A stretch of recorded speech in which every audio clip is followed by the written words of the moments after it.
Muito obrigado, António, por esta excelente síntese de um estudo muito mais amplo. Tem ao vosso dispor aqui o resumo do estudo que é este livro da Fundação Qualidade da Governação Local em Portugal. E agora que temos estes resultados, perguntava ao Dr. Nunes Liberato como podemos interpretar estes resultados e qual é a sua leitura deste estudo.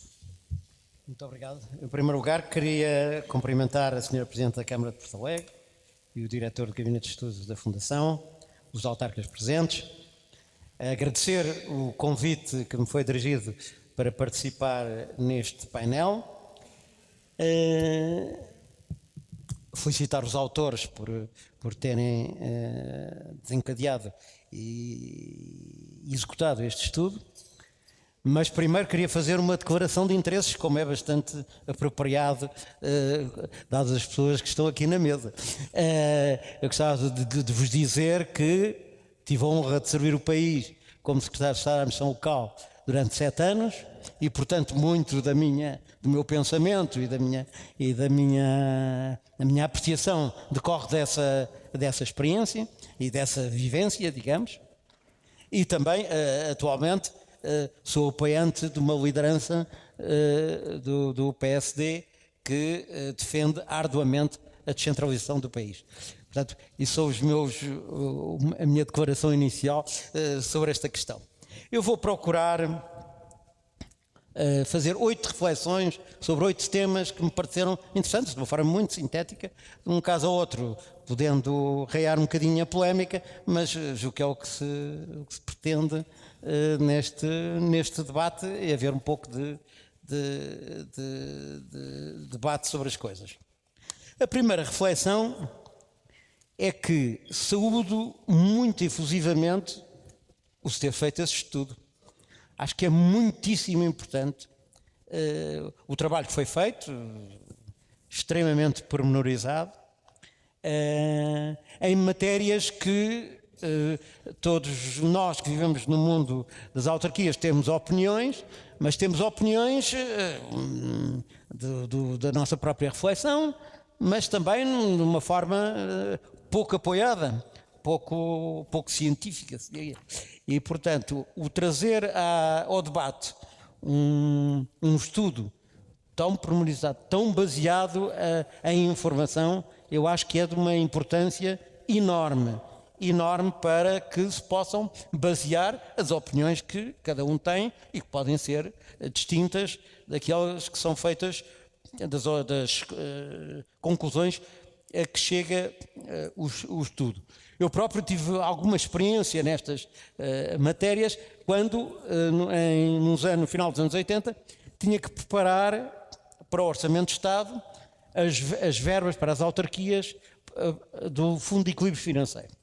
Isso era feito com uma panóplia de indicadores. Na época, a informática era o que se imagina, nos seus primórdios, com pequenas... A grande parte do trabalho era feito com lápis e borracha, mas era uma grande dificuldade de aplicar um conjunto de critérios, uma dezena em geral, um pouco mais, à realidade dos 305 municípios na época, e sempre com os protestos habituais, ainda por cima, que estava a distribuir recursos financeiros.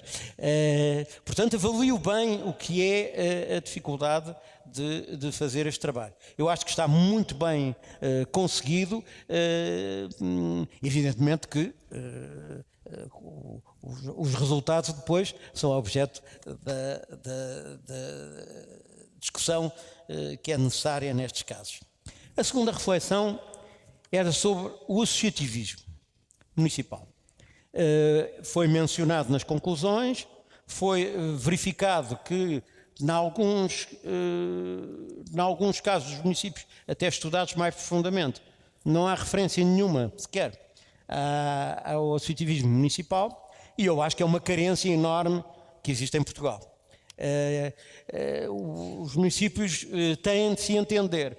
Os municípios têm para fazer obras e iniciativas de nível um pouco superior. Evidentemente que há progresso, evidentemente que há casos de sucesso até, mas é um aspecto que devia ser incentivado, devia ser melhorado e que os presidentes de Câmara e os executivos municipais e as populações deviam estar muito cientes de que o associativismo municipal resolve muitas coisas.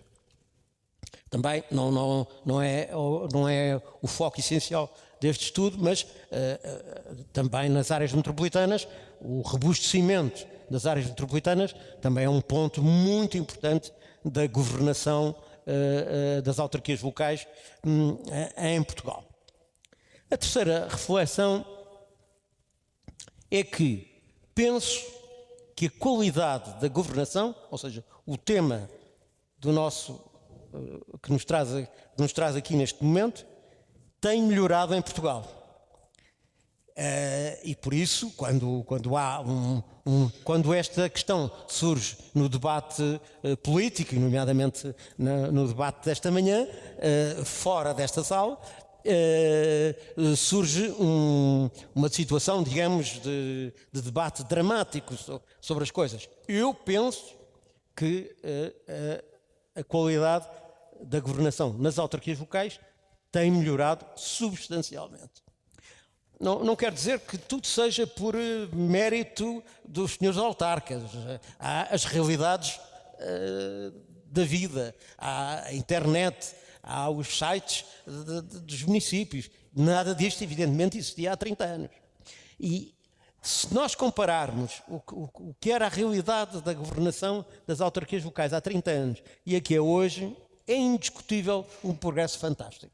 E eu prefiro ver, na minha ótica, o copo meio cheio do que o copo meio vazio.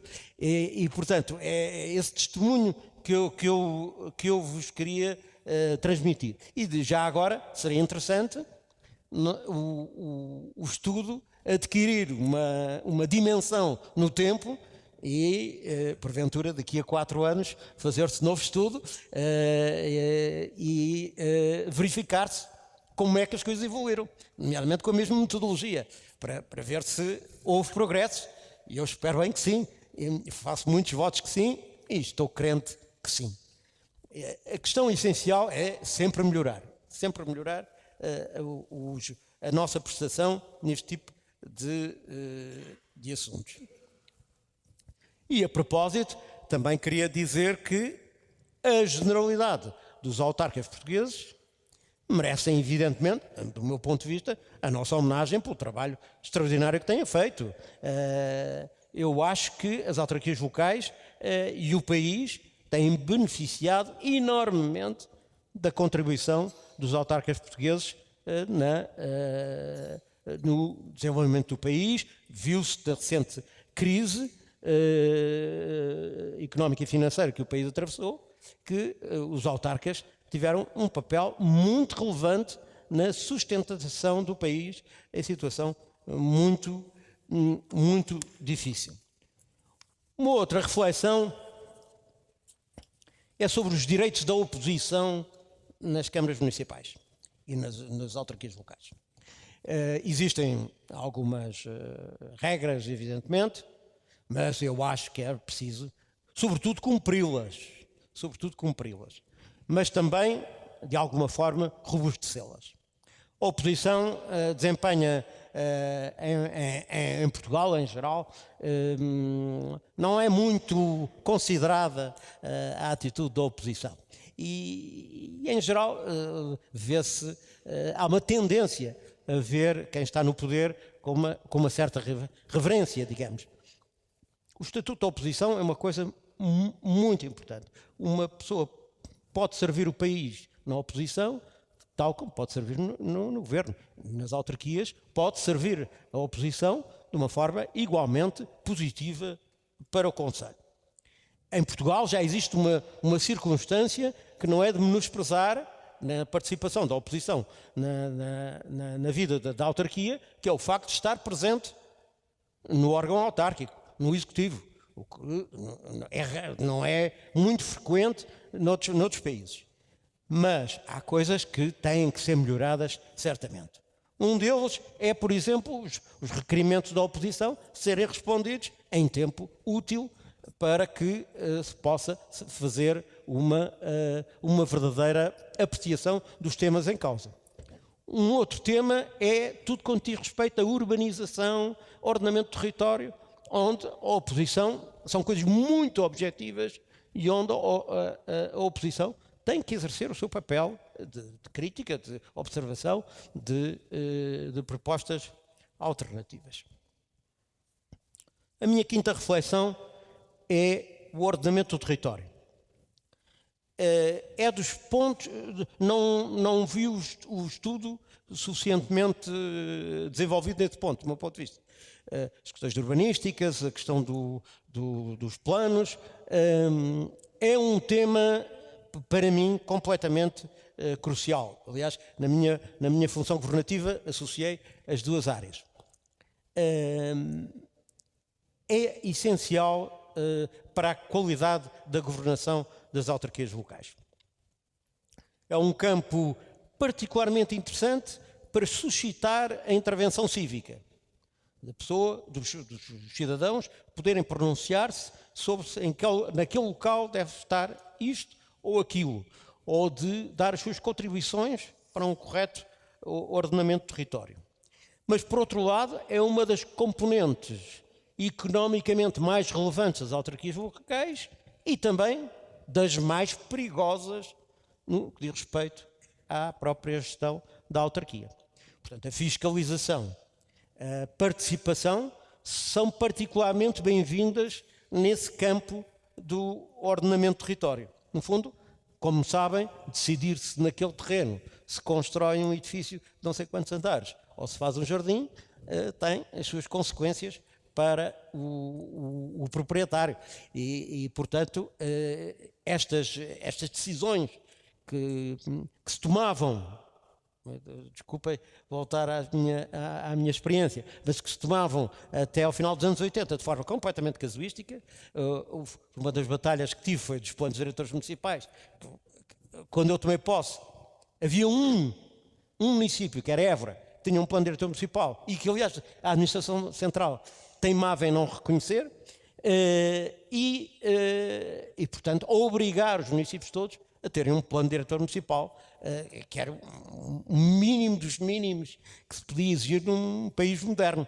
E foi uma batalha terrível, teve que ser para métodos perfeitamente coercivos sobre as autarquias para conseguir concretizar essa questão. E depois ainda havia uma questão que era dos arquitetos, dos engenheiros, que achavam que os planos diretores municipais iam ser muito flexíveis para acomodar muitas soluções e evidentemente que isso não correspondia ao meu próprio objetivo na altura. Sexta reflexão, a descentralização. É preciso que estes problemas de governação não se oponham, antes contribuam para uma descentralização mais eficaz do país. Eu penso que é preciso fazer mais descentralização de poder para as autarquias locais, o que eu chamo que deve ser uma descentralização honesta. Ou seja, quando eu digo honesta, é no sentido de a administração central não passar as graças todas para os municípios, sem as contribuições financeiras e tudo isso. Mas os municípios também não podem exigir que a administração central transfira os recursos como se estivéssemos na Suécia ou em qualquer país super desenvolvido. Portanto, esse equilíbrio, que eu espero que esteja finalmente a ser feito, é muito importante para garantir que as decisões são tomadas nos municípios melhor do que na administração central.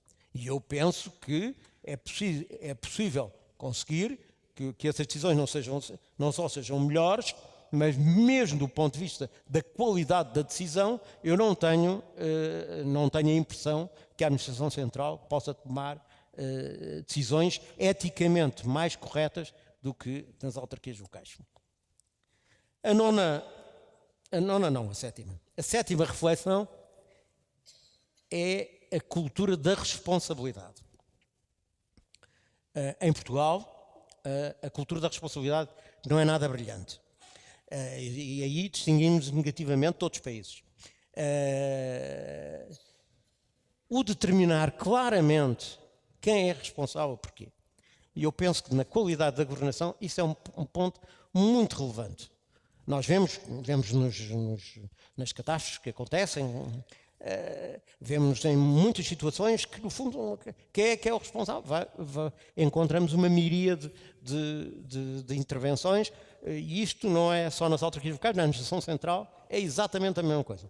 Basta ter assistido a um Conselho de Ministros onde se discute quem é que tem a tutela de um departamento do Estado. O Dr. Rui Pereira tem uma larga experiência disso, que claro que é preciso fazer uma tutela conjunta do Ministro A, Ministro B, Ministro C, porque todos têm o interesse na matéria e, portanto, e depois quando há um sarilho, quer dizer, já são vários que têm essa responsabilidade. Portanto, uma cultura de responsabilidade parece-me um aspecto essencial em todos os níveis de administração. E, finalmente, uma oitava reflexão que talvez dê aqui alguma polémica, mas que eu gostava de introduzir. Evidentemente que compreendi e sei as diferenças entre governo e governação, tal como o professor Tavares aqui nos transmitiu. Mas eu acho que há um critério de avaliação da qualidade da governação que também é muito importante. É o voto. É a maneira como as pessoas votam. Porque as pessoas têm os seus critérios. Eu estarei em desacordo muitas vezes com os votos a que tenho assistido na minha vida, mas porque não correspondem ao meu, mas tenho que reconhecer que não encontramos, nem é preciso invocar o Churchill, não encontramos uma maneira melhor de exprimir uma apreciação, mesmo da governação. E, portanto, a maneira como as pessoas votam é uma coisa muito relevante. Eu sei que no vosso estudo incluem a participação eleitoral como um critério, mas eu prefiro 1000 vezes a opinião do eleitorado que a opinião de entidades que possam pronunciar-se sobre os temas. São estas observações que o trabalho me motivou. Eu acho que este trabalho insere-se num propósito de aumentar a participação dos cidadãos nas autarquias locais. Isso é um objetivo bom em si mesmo, porque umas autarquias participadas são certamente melhores autarquias. Muito obrigado. Muito obrigado. E lançava o mesmo repto ao Dr. Rui Pereira. Como é que podemos ler, como é que podemos interpretar estes resultados do estudo? Bem, muito obrigado. Eu queria saudar a nossa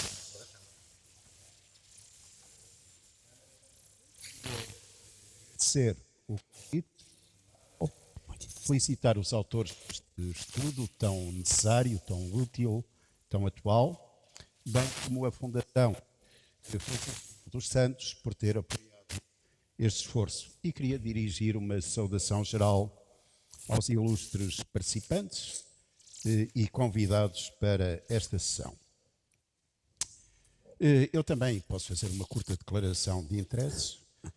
Na realidade, não tive responsabilidades relacionadas diretamente com as autarquias locais e, portanto, estou numa situação de profunda desvantagem em relação ao Dr. Nunes Liberato.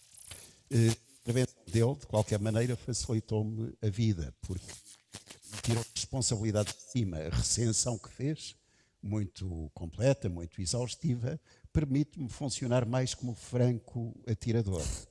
Por outro lado, também é verdade que não tenho atualmente responsabilidades políticas. Eu pertenci, de facto, a 3 governos, a 2 como ministro, um como secretário de Estado, sempre na área da administração interna. Não tinha, na altura,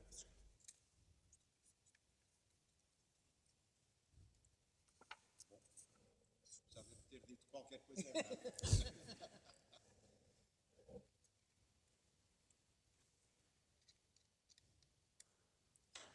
Dizia eu, não tinha na altura nem tinha hoje propriamente militância partidária. Isso não é virtude nem defeito. Não digo isso como mérito. Digo isso só para explicar que em todas as posições que defender não há influência nenhuma partidária. E, portanto, defendo-as porque acredito nelas, às vezes por convicção excessiva e desconhecimento de causa, outras vezes nem tanto. Bem, como jurista não resisto a começar a minha intervenção lendo duas normas. Prometo que são as únicas. A primeira é a norma que inicia as referências ao poder local na Constituição. A organização democrática do Estado compreende a existência de autarquias locais. Quando se fala em autarquias e democracia, há um pequeno equívoco. A democracia incorpora a organização autárquica. Na economia da Constituição, as autarquias são um pilar da democracia. Devem ser-lo e a Constituição é configurada assim. Evidentemente, os grandes princípios de direito eleitoral, por exemplo, aplicam-se às autarquias, designadamente o sistema proporcional e a aplicação do método D'Hondt, como é amplamente sabido. A segunda norma, que eu não resisto a ler e que motivou a minha relação um pouco atípica com o telemóvel, é uma norma que diz respeito às competências dos municípios, em que, depois de uma proclamação geral, constituem atribuições do município a promoção e salvaguarda dos interesses próprios das respectivas populações em articulação com as freguesias, se fala designadamente nos seguintes domínios: equipamento rural e urbano, energia, transportes e comunicações, educação, ensino e formação profissional, património, cultura e ciência, tempos livres e desporto, saúde, ação social, habitação, proteção civil, ambiente e saneamento básico, defesa do consumidor, promoção do desenvolvimento, ordenamento do território e urbanismo, polícia municipal, cooperação externa. Isto é, fala-se em tudo. E, portanto, aquilo que eu queria, digamos assim, dar como demonstrado numa primeira aproximação, é esta verdade axiomática. Muito provavelmente as autarquias têm mais competências do que meios. Enfim, é uma verdade que não carece de grande demonstração e que pode ser observada empiricamente. E esta é a minha primeira aproximação à realidade autárquica. A segunda, feita de experiência, é esta. É óbvio que, para o senso comum, os autarcas são uma espécie de universo de suspeitos, que têm poder, que se podem dedicar a crimes e por aí fora. Bem, a minha experiência como ministro não me diz nada disso. Diz-me no essencial o contrário. Eu não fui um ministro que tenha existido só no terreiro do Paço, apesar de ter um certo gosto pela participação em reformas legislativas e por trabalho de gabinete procurei estar sempre presente, e um ministro da Administração Interna tem oportunidades de fazer amplas turnês pelo país em volta de desgraças, e aquilo que observei é que os presidentes de Câmara normalmente se me dirigiam não para pedir fosse o que fosse do seu interesse pessoal, mas em nome das populações, com preocupações de segurança, preocupações de proteção civil, sempre. E vi-os sempre empenhados na defesa dos interesses da população. Portanto, também queria aqui associar-me à homenagem que o Dr. Nunes Liberato deixou aos autarcas, porque são, na realidade, uma peça essencial da construção do poder democrático em Portugal e do desenvolvimento do país. Quanto às conclusões do estudo, bom, eu não tenho uma leitura de filigrana sobre o estudo e, portanto, não sou capaz de fazer uma recensão completa, mas percebi que as conclusões, de alguma forma, são coincidentes com aquelas conclusões que a comunicação social hoje anunciou. Eu vinha para cá, vim de Automóvel de Lisboa, e realmente a rádio anunciou profusamente as conclusões do estudo, e ainda bem que assim é, e falou, sobretudo, em quê?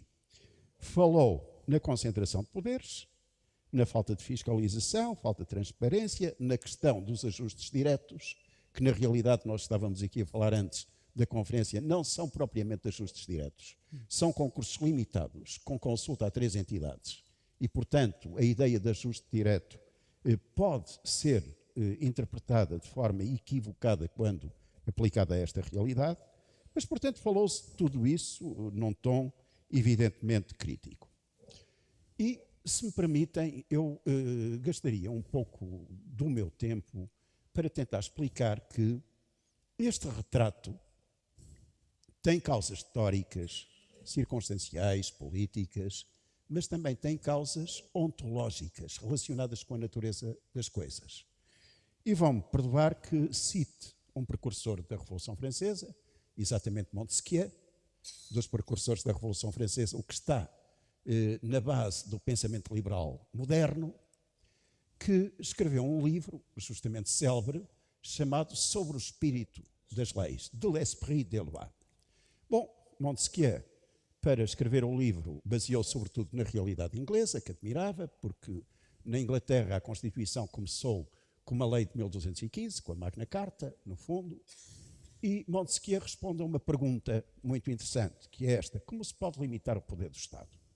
O poder do Estado tende a ser um poder absoluto, por vezes um poder discricionário, um poder sem freio, como, de alguma maneira, poderá haver nas autarquias, pelos vistos. Como é que se limita? Bem, a resposta de Montesquieu é muito simples: através de um poder idêntico. O poder do Estado só pode ser limitado através de outro poder do Estado. E é na base desse raciocínio tão simples de ovo de Colombo que se chega à atual configuração da separação e interdependência de poderes que está configurada no artigo 2º da Constituição. Com uma pequena diferença, que não vem aqui ao caso, é que Montesquieu não prezava muito, em certo sentido, a independência dos tribunais. Todos os revolucionários desconfiam dos tribunais e, portanto, para Montesquieu, na realidade, os tribunais eram a palavra que dizia, eram a boca que dizia as palavras da lei e pouco mais. De qualquer maneira, foi por causa de Montesquieu que se chegou realmente à atual configuração de separação e interdependência de poderes e à própria independência dos tribunais. Ora bem, o que eu queria dizer de útil em relação às autarquias é: se este esquema de raciocínio se aplica muito bem ao Estado Central, não se aplica às autarquias. Nas autarquias não há tribunais, nem há poder legislativo. Portanto, obviamente, as autarquias, por natureza, ontologicamente, são entidades em que o poder tende a ser concentrado. Não há nenhuma analogia com o poder central.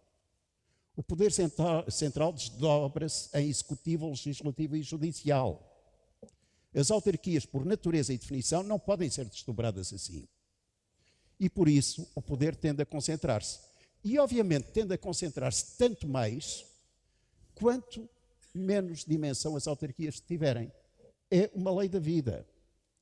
Eu atualmente, enfim, por princípio e tendência, recuso-me a pertencer a órgãos executivos. Dou muitas aulas, faço comentário e, portanto, não quero pertencer a órgãos executivos.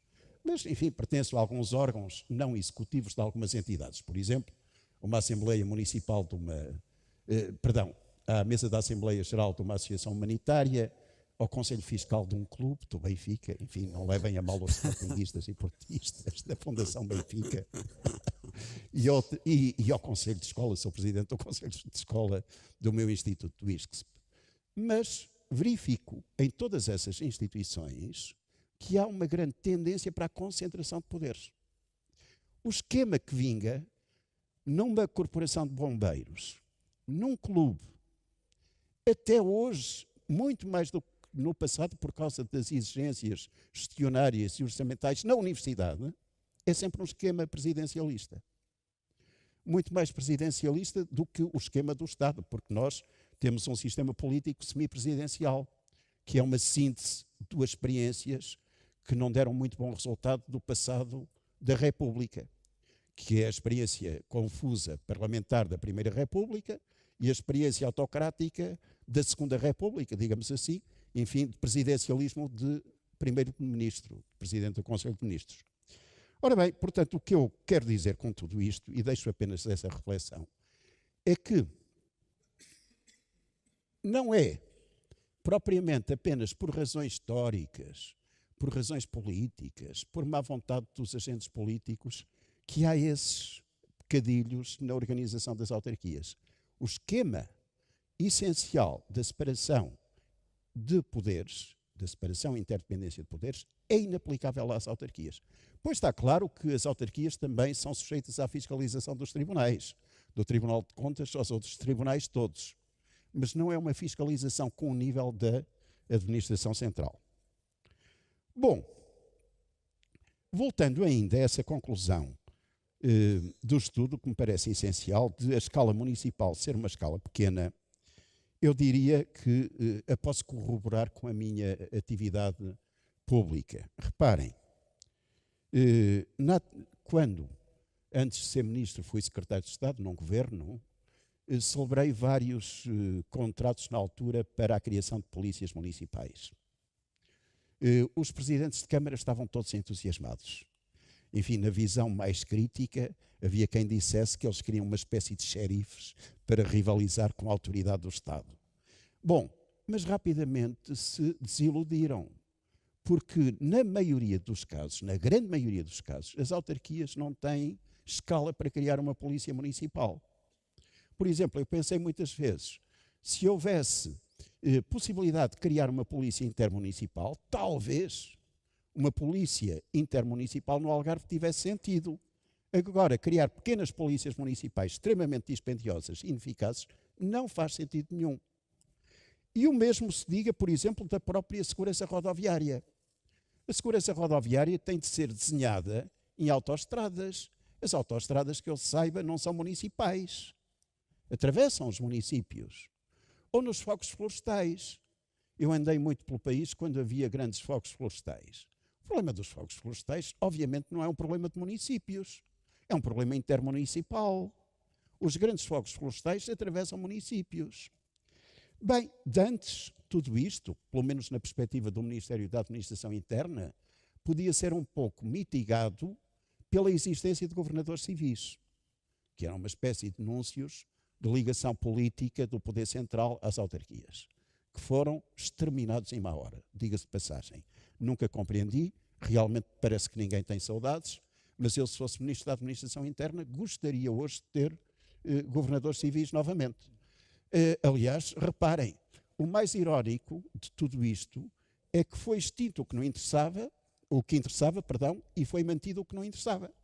Continua a haver governos civis, creio eu, ainda hoje, enfim, como estrutura, pelo menos, e desapareceram os governadores. Ora, os governadores é que interessam mesmo.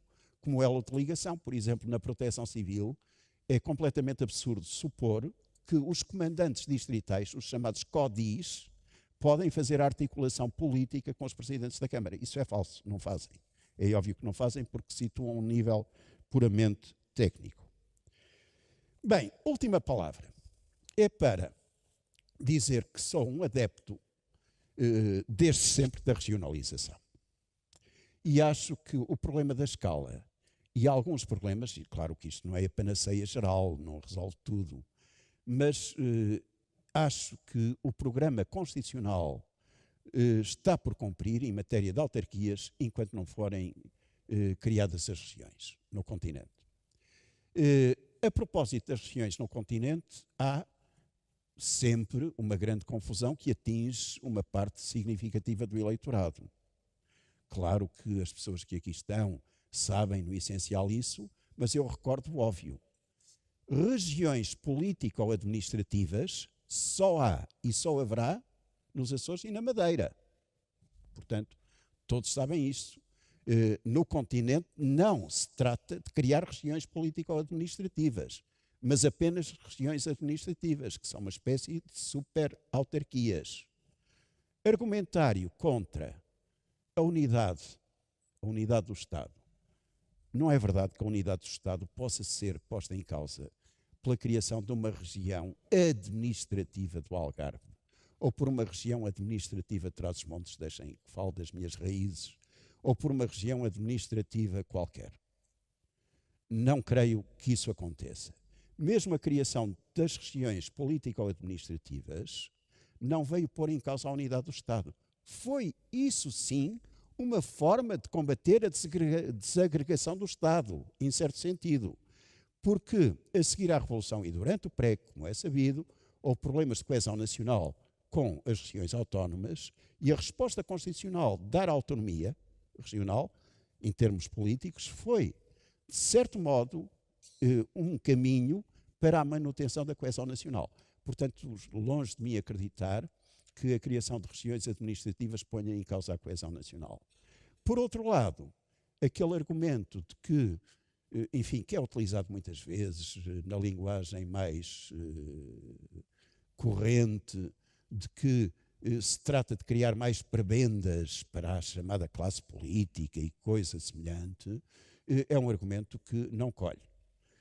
Se houver mais responsabilização democrática, é óbvio que as regiões trabalharão para as populações e serão responsabilizadas pelo voto. Portanto, eu estou convencido que há um caminho a percorrer. Caminho, escusado será recordá-lo, extraordinariamente difícil no próprio plano constitucional. Em primeiro lugar, porque se exige um referendo vinculativo. Até agora, o número de referendos vinculativos em Portugal é 0. Nunca houve nenhum referendo em que tenha participado mais de metade do eleitorado. Em segundo lugar, porque se exige que as regiões sejam criadas ao mesmo tempo. E, obviamente, se há um acordo fácil quanto aos limites da região do Algarve, eventualmente quanto à própria capital, o mesmo não se passa noutras regiões. Eu, por exemplo, como transmontano, não me sinto muito confortável com uma região norte com capital no Porto, para ser franco. Prefiro uma região de Trás-os-Montes e Alto Douro ou coisa assim semelhante, mais ao gosto da minha mentalidade. Depois, a própria escolha de capitais às vezes suscita problemas. Por exemplo, na Beira, onde é que é a capital? Em Coimbra, em Viseu, em Aveiro. Portanto, há problemas de toda a natureza. Mas é um passo que tem de ser dado, na minha opinião, ou deve ser dado no proveito realmente do país. Bom, eu peço desculpa pelo caráter assistemático destas observações, mas repito, tive a vida facilitada pela intervenção prévia do Dr. Nunes Liberato e estou à vossa disposição se tiverem alguma questão a colocar. Obrigado. Muito obrigado.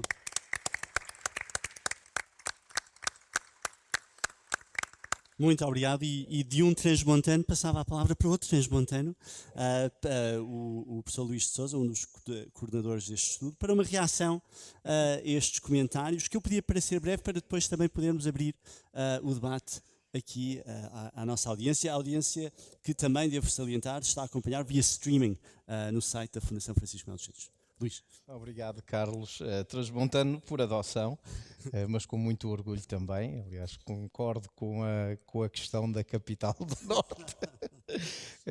Divergimos nas preferências clubísticas, mas pronto, o resto, acho que foram aqui feitas duas intervenções muito interessantes. Antes de mais, eu queria agradecer novamente a Fundação por ter apostado no tema poder local. Já vem sendo uma tradição da Fundação, tanto ao nível da recolha de dados, tratamento de dados, a Pordata, que também cobre os municípios e, portanto, aquilo que nós não podíamos mandar fazer os alunos aí há uns 10 anos atrás, hoje, pelo menos, já temos dados disponíveis e tratados de forma também longitudinal para permitir que eles desenvolvam as suas teses neste domínio. Portanto, há que estudar o poder local e acho que foi, enfim, feliz a Fundação, eu falo em causa própria, mas houve outros projetos que estão também disponíveis online sobre poder local e, portanto, acho que esta aposta faz todo sentido. Sobretudo num país, como foi aqui dito, com uma forte tradição municipalista, com 308 realidades, com especificidades próprias, e foi isso que, de certa forma, procuramos captar através deste estudo. Depois considero feliz também a escolha do local, porque tendo eu crescido em Trás-os-Montes, precisamente no interior, conheço bem muitas das vicissitudes do interior, vi o interior progredir ao longo de etapas muito importantes para a vida do país, nomeadamente a integração europeia, aquela que criava mais expectativas para jovens. Eu era jovem na altura, não é? Meados de 80, finais de 80, quando comecei, enfim, já a pensar que podia comprar o Eurorail e começar a cruzar pela Europa e conhecer o mundo e sair dali da região profunda, e portanto conhecíamos perfeitamente o que era, por exemplo, fazer 4 horas de carro para chegar ao Porto e um dia de viagem para chegar a Lisboa. Portanto, hoje a vida está muito mais facilitada. Vindo de Lisboa demorei 2 horas e qualquer coisa, e considero feliz também por outra razão, porque é um município governado por uma autarca, e nós sabemos da literatura, há toda uma literatura que cobre precisamente as lideranças femininas, em contextos que sabemos têm sido, durante décadas, contextos masculinos, tanto a nível de política local como nacional. Portanto, feliz a escolha também, e muito obrigado por nos receber, por nos acolher aqui em sua casa. Dizer que ambas as intervenções tocaram aqui 2 aspectos que me parecem fundamentais. Primeiro, e é aquilo que nós procuramos transmitir com este estudo, e talvez, enfim, a comunicação social tem também a sua agenda, tem as suas preferências, por muito que por vezes as conversas sejam longas e a gente tente explicar os objetivos, os propósitos do estudo, obviamente a comunicação social vai selecionar aquilo que lhe parece ser mais relevante, não é necessariamente coincidente com a perspectiva da equipa sobre a governação local. Sem dúvida, a governação local nos últimos 40 anos tem evoluído bastante, e acho que, olhando para as várias dimensões, é perceptível que a qualidade é bastante boa nas várias dimensões. Onde é que se registra um desempenho menos satisfatório? Como disse o António, é precisamente nas áreas que têm a ver com a democraticidade dos processos. Portanto, estarmos a discutir descentralização ou reforma do poder local, focando única e exclusivamente na questão das competências, que, como vimos e bem, o poder local, em termos de áreas de intervenção, pode intervir em todas elas. Desde o desporto à cultura, mesmo também na própria economia local. Portanto, discutir, dizia eu, a reforma do poder local ou descentralização, focando apenas na questão de transferência de competências e dos envelopes financeiros necessários para responder a essas novas atribuições, digamos, é uma discussão bastante escassa daquilo que tem que ser feito. Há que repensar o desenho institucional. É preciso ver que nós podemos e temos uma qualidade satisfatória da governação local com o arranjo institucional que temos. Portanto, quando as coisas estão mais ou menos a este nível, para que mudar? Acho que, e essa, enfim, a leitura que fazemos no relatório, há espaço para melhorar. E é nesse sentido que nós colocamos as coisas. É preciso ter em conta que esse desenho institucional foi pensado para um período da história portuguesa muito específico. Nós estávamos a sair de uma ditadura, as pessoas que estavam a ocupar o poder local foram destituídas, foram criadas comissões administrativas temporárias, fomos logo para eleições em 76, as mais participadas, e por aí abaixo viemos em termos de participação, não é? E participação mesmo ao nível de alguns mecanismos. Eu digo, enfim, o legislador, os constitucionalistas na altura foram brilhantes da forma como conceberam o desenho institucional do poder local, por várias razões. Eu posso dar só aqui 2 ou 3 ilustrações. A questão da inclusão dos presidentes de junta por inerência nas assembleias municipais, que hoje é tão contestada, e com razão, porque em alguns casos nós assistimos àquele horse trading, não é? Quando não se tem a possibilidade de passar o orçamento por 1 ou 2 votos, lá se tenta aliciar um presidente de junta de uma outra formação política para conseguir passar o orçamento, como também em tempos já ocorreu a nível do Parlamento.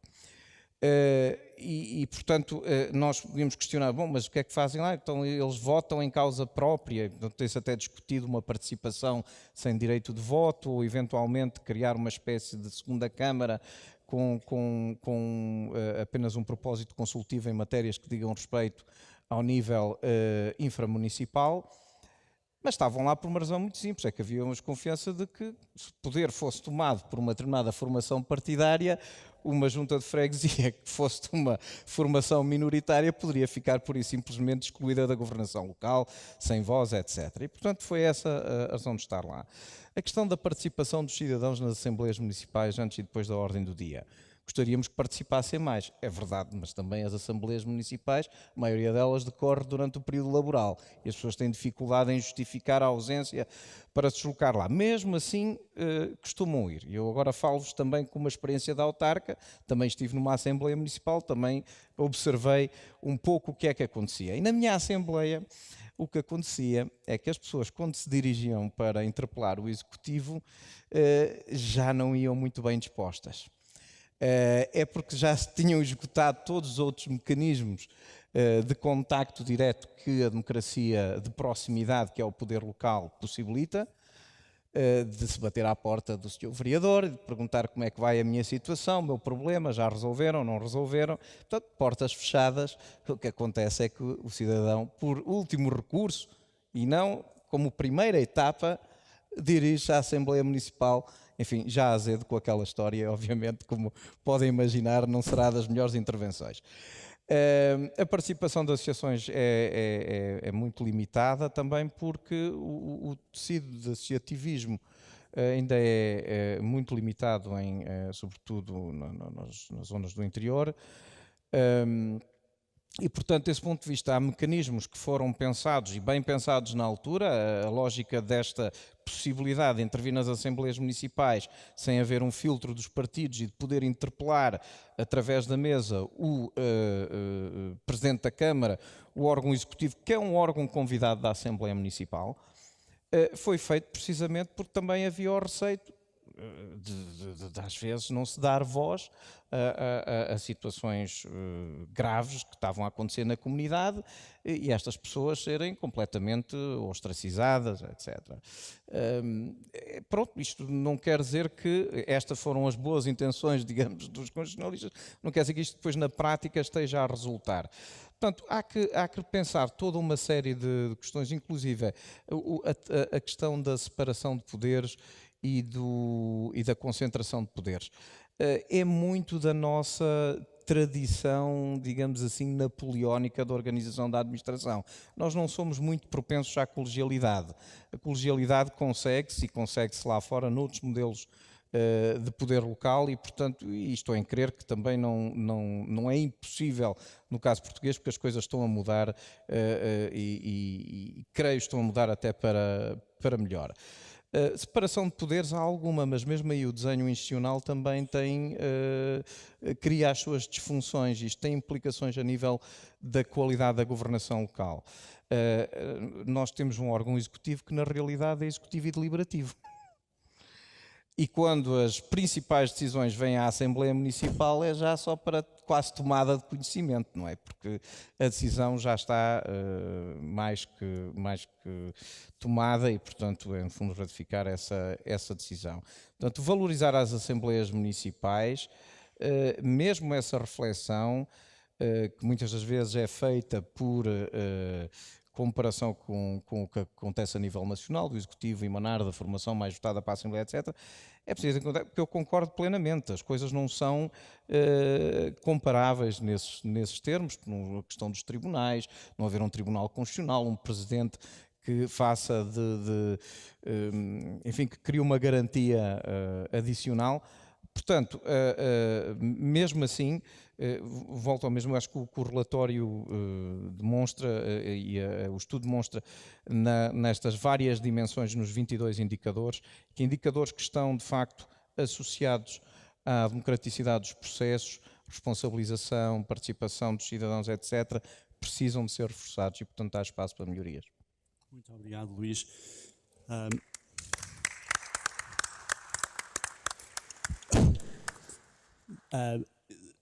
O tempo vai adiantado, mas creio que ainda há tempo para abrirmos o debate também ao público que temos aqui.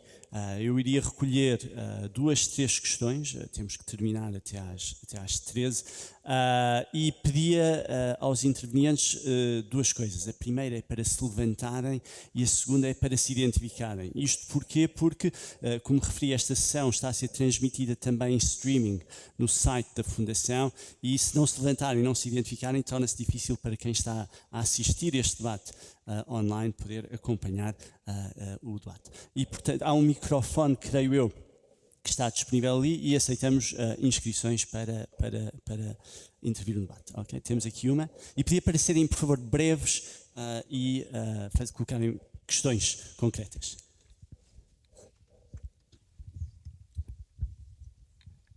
Bom dia. Sou Avelino Bento, sou professor aposentado do Politécnico e estou aqui em representação da Associação Humanitária dos Bombeiros Voluntários de Porto Alegre. A questão que eu gostaria de colocar, não vislumbrei, apesar de se falar da participação associativa, não vislumbrei uma dimensão que eu acho que é extremamente interessante, que, por um lado, pode ajudar na democratização das decisões locais, pode ajudar também da personalização do poder concentrado sobre o Executivo, e nomeadamente sobre o Presidente, e pode fomentar, de facto, uma participação mais ativa, porque se o movimento associativo estiver representado nos conselhos municipais, eu penso que são iniciativas, são órgãos capazes de dinamizar in loco, nas várias associações, toda a discussão que é problematizada. Eu lembro-me, por exemplo, o Conselho Municipal de Educação e o Conselho Municipal dos Transportes, acho que são os únicos obrigatórios, não tenho a certeza. Mas, porventura, noutras áreas da gestão local, caberia outros conselhos municipais. Eu estou a lembrar-me que é aquele que sou mais sensível, o órgão municipal da cultura. Normalmente, são muito poucas as câmaras que têm o órgão municipal da cultura. Normalmente, mais nos grandes centros urbanos, com complexidades de gestão, têm. Mas eu penso que também neste tipo de autarquia do interior e mais reduzida demograficamente, também ajuda a contemplar. E, portanto, a questão que eu gostava de deixar era exatamente a importância da implementação de outros conselhos municipais, nomeadamente aqueles que fazem apelo à grande participação da comunidade. Muito obrigado. Muito obrigado. Temos uma outra questão logo atrás. Sim. Obrigado. José Nascimento. Há 2 palavras que eu gostaria de ter ouvido aqui e creio que se falou pouco ou não se ouviu mesmo. Uma é burocracia, ou burocratismo, não é? Excesso de burocracia. O poder local é sobrecarregado, tal como ao nível central. Eu penso que no nosso Estado um dos grandes problemas é o problema do burocratismo, e apesar de termos o Simplex, ou Simplex+, e está a ser feito muita coisa, nomeadamente através da digitalização, mas há muito mais para fazer, e às vezes dá até a impressão que por qualquer coisa que se simplifica, complicam-se 2. Portanto, este problema do burocratismo, eu acho que é fundamental abordá-lo. Se vocês olharem, por exemplo, para as agendas, para as ordens de trabalho, seja das reuniões de Câmara, seja das Assembleias Municipais, aquilo está carregado de aspectos burocráticos. Por exemplo, numa reunião de Câmara, aprovar a cedência de uma sala pouco significativa, de uma qualquer sala pública municipal, tem que ir à reunião de Câmara. Tem que ser deliberado. E a outra face deste problema é que há pouco aprofundamento dos problemas locais, talvez por falta de meios. Por exemplo, é raríssimo vermos discutir as várias políticas públicas para os vários setores, exceto uma vez ao ano, quando se aprova o orçamento e as grandes opções do plano. A outra palavra que eu gostava de ouvir ou ter ouvido é o problema do caciquismo.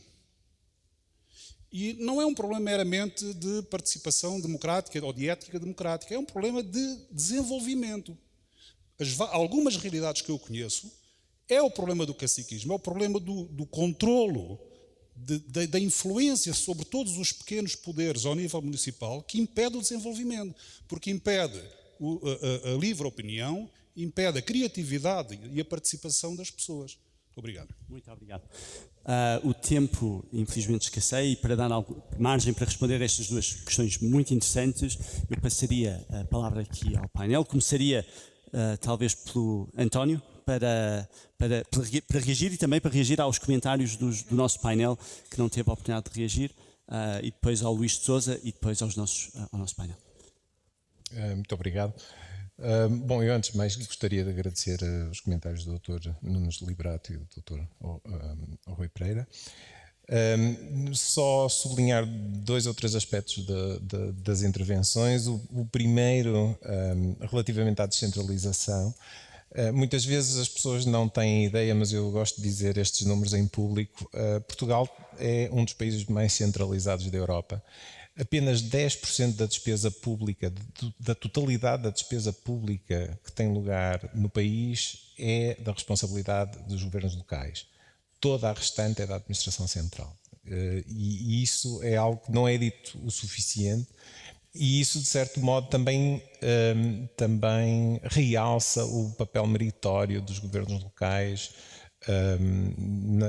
na sua atividade. Com relativamente poucos recursos, conseguem fazer muito. Depois, tenho um comentário relativamente à questão dos diversos aspectos relacionados com a intermunicipalização de serviços. Nós temos algum trabalho paralelo em desenvolvimento ali com o professor Filipe Teles, e uma das coisas que estamos a constatar é que há uma diferença muito grande no aproveitamento das comunidades intermunicipais. Em alguns casos elas estão dotadas de mais pessoal, de mais orçamento. Noutros casos é dramático, elas são autênticas conchas vazias, ou seja, estão esvaziadas de funções, de competências, e não têm orçamentos dignos, digamos assim, para poderem funcionar. E isso é uma demonstração desse desaproveitamento, no fundo, de uma forma organizativa muito útil para o desenvolvimento local e das regiões. Relativamente às intervenções, eu começaria talvez pela última, porque é algo que me diz mais. Eu sou professor de administração pública e, portanto, a questão da burocracia é algo que nós estudamos desde que começamos a estudar administração pública. A burocracia excessiva não é um problema exclusivo das autarquias, é um problema um pouco transversal ao nível nacional.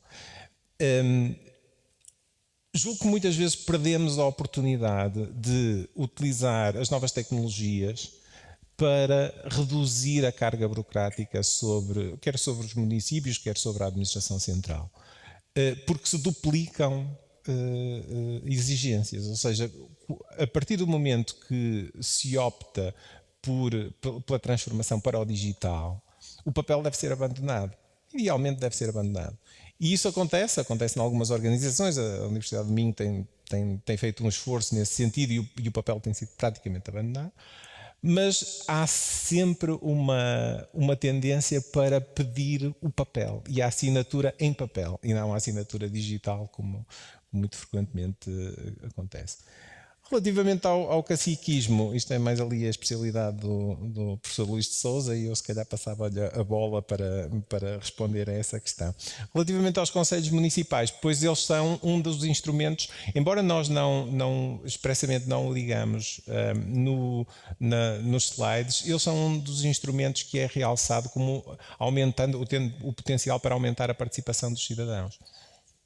E é evidente que eu discordo um pouco daquilo que o Luís disse, no sentido que o associativismo não está suficientemente desenvolvido. Eu por acaso até acho que está. O associativismo, as associações recreativas e culturais são aliás uma característica muito clara do municipalismo português. Por exemplo, nós temos ao nível sindical taxas de participação muito baixas por comparação com o norte da Europa, mas a nível das associações recreativas, culturais e desportivas não, aí estamos relativamente bem.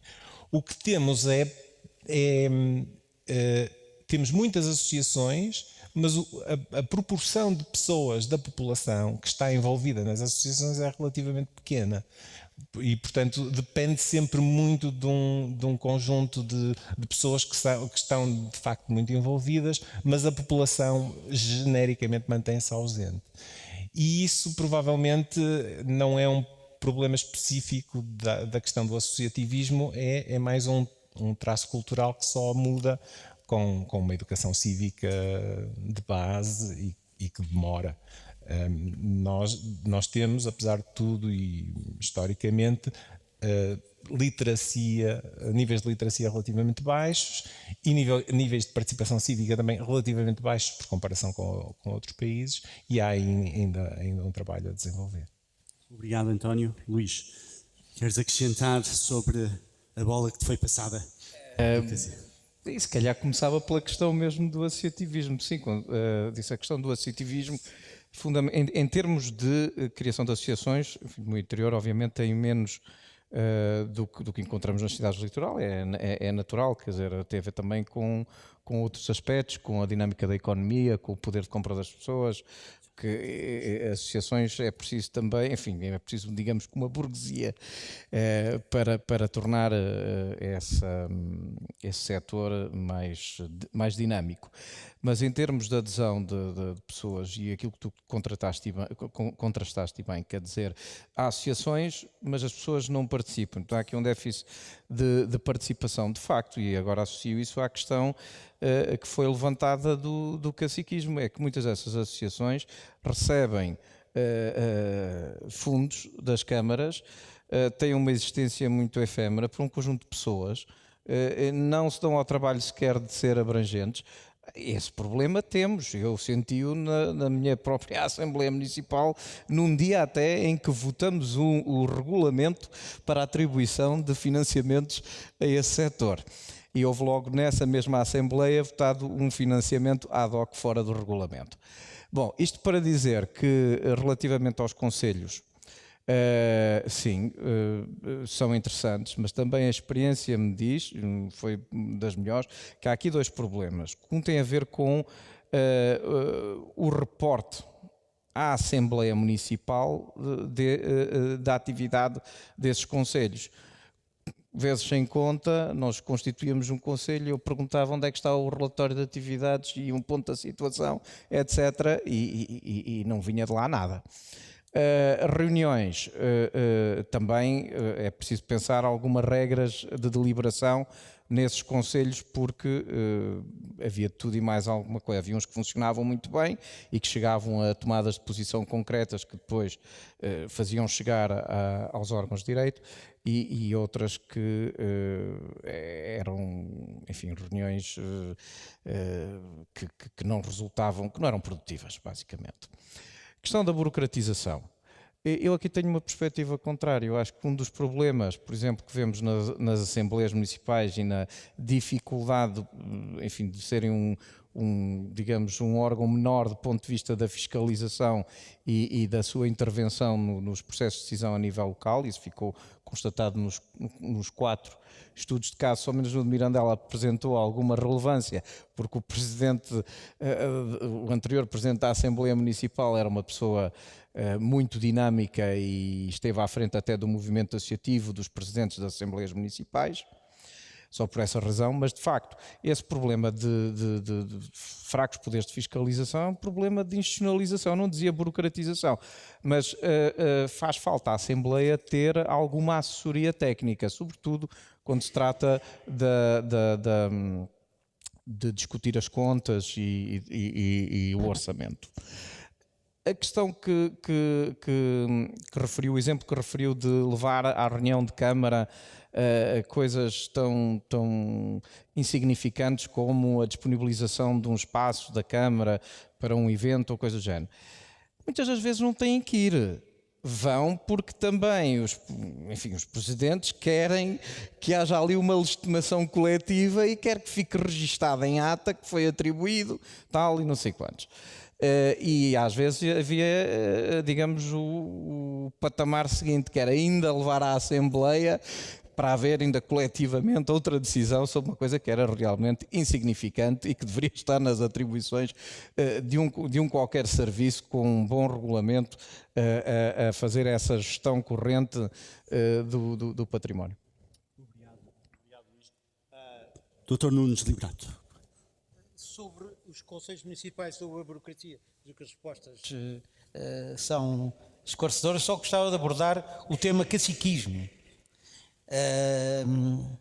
O caciquismo é uma doença que está infiltrada na democracia, mas eu continuo a achar, e o Dr. Rui Pereira há bocado também mencionou a questão, invocando a Constituição, que a democracia é um valor supremo. O caciquismo só se resolve, a meu ver, de uma maneira, é com a educação, é com as pessoas cultivarem a sua própria autonomia. Mas o problema do caciquismo, e que muitas vezes se atribui às certas zonas, por exemplo, do interior, onde há a influência de uma determinada pessoa sobre as outras, motivando-as a tomar um determinado comportamento, o grande problema é o caciquismo a nível universal. A questão do que aconteceu, por exemplo, nas eleições americanas de 2016. Isso é que é uma coisa realmente muitíssimo preocupante. Eu acho que só com a educação é que se consegue fomentar a própria autonomia das pessoas, mas volto a dizer, não há melhor que a democracia. Eu gostava só de aderir a uma expressão aqui do Dr. Rui Pereira, que sou completamente contra a extinção dos guerreiros civis, que aconteceu em 2012. Não sei se isto é o benfiquismo a funcionar, mas sou completamente contra. O Estado hoje não tem um representante local. O Estado, existe um problema, como em Borba, não há uma pessoa que represente o Estado no local, na meia hora seguinte. E portanto acho que é foi uma muito má decisão. Também gostava de fazer uma pequena precisão em relação a uma referência do Rui Pereira. É que a Constituição prevê as competências das autarquias, mas depois compete ao legislador normal, corrente, a transferência dessas competências ao longo do tempo. E é isso que tem sido o grande quebra-cabeças que tem impedido que Portugal tenha um nível de despesa nas autarquias locais, em função da administração central, compatível com o que acontece nos outros países europeus. Muito obrigado. Muito obrigado. Dr. Rui Pereira. Bem, muito telegraficamente, sem abusar da paciência dos presentes. Em relação aos conselhos, gostava de dar testemunho de uma experiência que me parece rica e que ultrapassa o plano dos conselhos municipais, que é a experiência dos contratos locais de segurança. Também há formas de atuação que envolvem parcerias entre o Estado e as autarquias. Quando eu era ministro, foram lançados os primeiros contratos locais de segurança em Portugal. O primeiro foi lançado no Porto, a propósito de um bairro concreto, que é o bairro do Cerco. Foi lançado com a governadora civil, que atualmente é a secretária de Estado, e foi lançado sob o patrocínio científico, digamos assim, do professor Cândido Agra e envolvendo a autarquia. Depois houve um contrato local de segurança efetivamente importante e com consequências práticas, que foi o de Loures, que respondeu a conflitos étnicos relativamente graves que na altura houve no Conselho. E depois, os próprios contratos locais de segurança mostraram a fragilidade dos meios também das autarquias. Porquê? Foram celebrados vários no Alentejo que, francamente falando, não tiveram consequências. Resultaram de uma tendência voluntarista, mas creio que não tiveram grandes consequências. O de Coimbra teve algumas por causa da videovigilância ou videoproteção, conforme prefiram, mas, portanto, foi uma realidade desigual. E, em alguns casos, notou-se novamente a falta de escala, porque alguns contratos locais de segurança intermunicipais poderiam ter resultado. É evidente que, nos contratos locais de segurança, eu apercebi-me de duas coisas que são mais ou menos óbvias. Primeira, as autarquias desconfiam muito destas atribuições venenosas de competências e alguns autarcas desconfiavam de que eu pudesse alijar responsabilidades em matéria de segurança. Segundo, as forças de segurança, compreensivelmente, têm um certo receio de que os contratos locais de segurança ponham em causa a hierarquia. E uma força de segurança ou serviço de segurança, eu também já dirigi o Serviço de Informações de Segurança, não admitem que haja intromissão nos níveis hierárquicos. Mas não é preciso haver para serem criados, por exemplo, contratos locais de segurança. Segunda questão, burocracia. Só tenho uma coisa a dizer. É muito usual contrapor a burocracia à era do digital. Grande asneira. Eu, por exemplo, tenho sentimentos muito reservados em relação ao processo de Polónia, por razões que, enfim, dariam para outra conferência. O processo de Polónia pretende transformar todos os estudantes, e eu não sou elitista, eu acho que um varredor licenciado é melhor do que um varredor analfabeto, não concordo com as ideias contrárias, mas o processo de Polónia pensa que qualquer estudante universitário é um investigador científico e pode fazer teses e gastar, enfim, as árvores transformando-as em papel, o que não é bem verdade, mas enfim, mas isso fica para outras núpcias. O que eu gostava de dizer é que, em relação à burocracia, tenho visto muita, abundante e, como sempre, escusada, na forma digital, em que substituem fichas de avaliação, fichas curriculares, fichas de professores, por substituir.